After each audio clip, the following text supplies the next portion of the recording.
Welcome back to The Price of Business. I'm your host, Kevin Price, talking to you about you and your business. Continuing our conversation.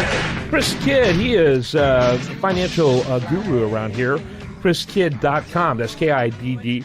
That's his website. We love having him on the program, and he always brings interesting guests for us. Today is really interesting. I love this concept. I love this idea, this New England Sports Village, and that's nesportsvillage.com, and Joe Fitzpatrick, rather. And go ahead with your next question, Chris. Well, Joe, talk a little bit about your business model and how that works as far as making this whole thing operate. I mean, I assume that there's some sports that will be kind of difficult since you guys, I mean, in Texas, this thing could probably go year round with every single sport, but you guys actually have like 4 real seasons, and especially wintertime. Does that affect the business model at all? Or Yeah, it's a great point. It absolutely does. So you get to develop. The first thing you do is you develop for the market. So up here in the Northeast, you're 100% right. The best ROIs on these deals are when you just put in outdoor fields, because they cost, they're the lowest cost of capital, lowest maintenance, and they can rent fairly high, particularly in the Northeast. Problem is exactly what you're alluding to, is that you lose 5 months out of the year, right? Because they don't get used because it's freezing cold and they're covered in snow. So you really have to look what you do. Ice hockey's big up here. Anything that's indoor, figure skating, indoor fields. So the field house that we're building will get used. Indoor baseball facilities, which we're building, is huge. So it really matters on the market, but it's a really good point. And you really have to focus on making sure that your utilization times, that these things, the key thing is you don't want them empty. And then the other part that we did is that we're really based in the local market. So I mean, like our hockey ice arena, we haven't even opened the doors yet, and 95% of all the prime ice is gone. So we have about 1.8 million in pre-leasing that's already committed, and these are long-term deals with groups that have been in the market for a long time. So that's the other important thing. When you're building these things, you can't build them on spec. You have to pre-lease them, or else you'll never get bank financing, and then you develop to the market. Yeah, that makes perfect sense. Talk a little bit about what type. You mentioned professional athletes are going to want to use these facilities. What do you have in mind? So in the ice arena, for instance, we have our training partner will be a gentleman named Pete Torney, and he trains 15 of the NHL guys in Cape Cod in the off season. So he'll have a 3,300 square foot training facility. We're only 15 minutes from Patriot Place. That's probably not popular with you guys down there, but it's right where the Patriots train. So we know Joe Andrews, who played for the Patriots, and he's going to be one of the strength and conditioning guys. So I mean, because of the assets and the quality of them, I mean, our field house is an $18 million field house. It's just below university grade. It's local.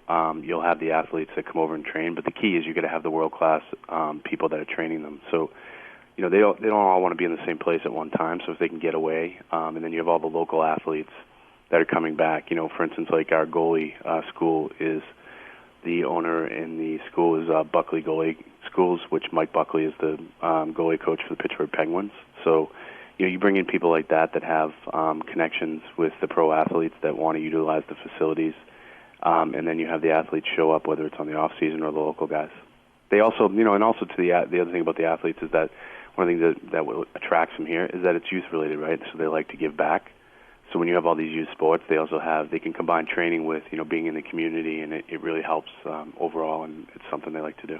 Mm-hmm. Joe, what kind of events can you guys hold there, and do you book events all throughout the year? Or do you have like seasonal play where a league can just rent the place or the part of the facility, or how does that work?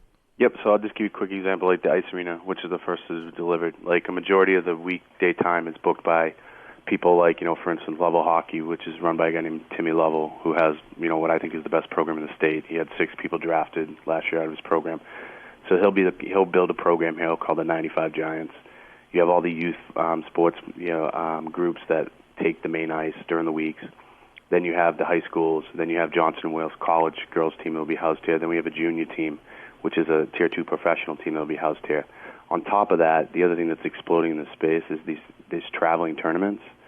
So the fact that we have a hotel on site and we have 2.5 sheets of ice, we'll host, between the aquatics for swim meets in the ice arena, we'll have 27 weekends a year where we have tournaments because people love to come. They love to stay in the hotel. This is a big, big business, and I think a lot of it, again, has to do with technology where people are more connected.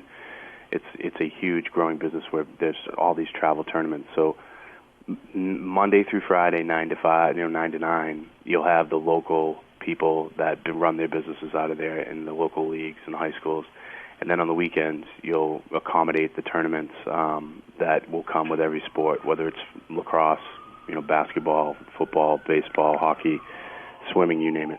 Yeah, very good. I think it's phenomenal. I'm very excited for you and look forward to seeing that. Talk real quickly what the hotel is going to look like. So the hotel it's 150. It's entitled for 150 rooms, and we went back and forth on this on whether we do a little bit higher scale flag that might be a little bit more attractive to like the pro athletes and people like that. But at the end of the day, we decided not to do that because the majority of the business in the hotel from the facilities will come from these tournaments, and it's expensive enough to travel. So we're going to do a limited service, most likely a Fairfield Inn flag, that allows us to keep the price point down, so that we won't price ourselves out of the market and price families out of the market. But what's really great about it is it sits literally 20 yards above. There's a footpath that goes from the parking lot between the ice arena and the aquatic center. It goes right up to the hotel. So we'll also use it for business travelers. There's a pretty good business market around here. So during the week, you'll have your business travelers there. And the cool part about that is that they can also utilize the amenities. So when they come into the hotel, we'll give them a pass to use the aquatic center. And how many hotels can you go to and swim in a 50-meter Olympic pool, right? So, and there's they'll have access to the field house and the wellness center. So I think there's a lot of cross synergies that work back and forth. But you definitely have to do a affordable hotel. And the limited service flags nowadays are so nice that people don't mind them and they like them. Yeah. Now, obviously, there's going to be a ton of traffic from the traveling teams and people using the facilities and stuff, but you just kind of said something that got my attention. Can somebody go there, like let's just say for a vacation, and then because they're staying at the hotel, be able to use the facilities around there if they're not occupied by? Absolutely. Wow. Absolutely. So you've got a great point. One of the things we'll do is, and what we envision is, we're going to create a bracelet. So if you come for a tournament, right, or you're coming for, a 4-day thing or a camp for your child or whatever it may be, or it's a field hockey tournament or whatever, you can go in and you'll have packages that for a very small daily fee, a couple of bucks or something, you can have access to the aquatic center. You can have access to the field house. We haven't worked out the economics yet, and we may just put it in as part of the package, in one lump sum for the room. But you definitely want to offer that, and I think it will give it a uniqueness that other people don't have. We almost want to make it like the Disney World of sports, right? So you come onto the campus. I was just thinking that. Very cool. So exactly. And we're not going to. I'm not saying we're going to compete with Disney World. There's only one Disney World, but that type of ability to offer, a family, they can come in, it's all inclusive, they can do whatever they want, everyone has different interests, they can go and then you can eat, if you want to have some drinks together, the kids want to go play. That's the concept, and we're just very fortunate that we have enough land that we can build whatever we want, but you got to be smart and you got to be strategic and you got to be patient, which is the hardest part about this thing. You want it all there today, but you can't make mistakes because it's all synergistic, and if you make the wrong business moves, and you put the wrong amenity in or you bring in the wrong partners, it's very hard to unwind it once you do it. So we try to go fast, but we try to go slow too. Joe, got to wrap it up with that. It's nesportsvillage.com. nesportsvillage.com. Joe Fitzpatrick, thanks for being with us. Chris Hey, Kidd, thanks again.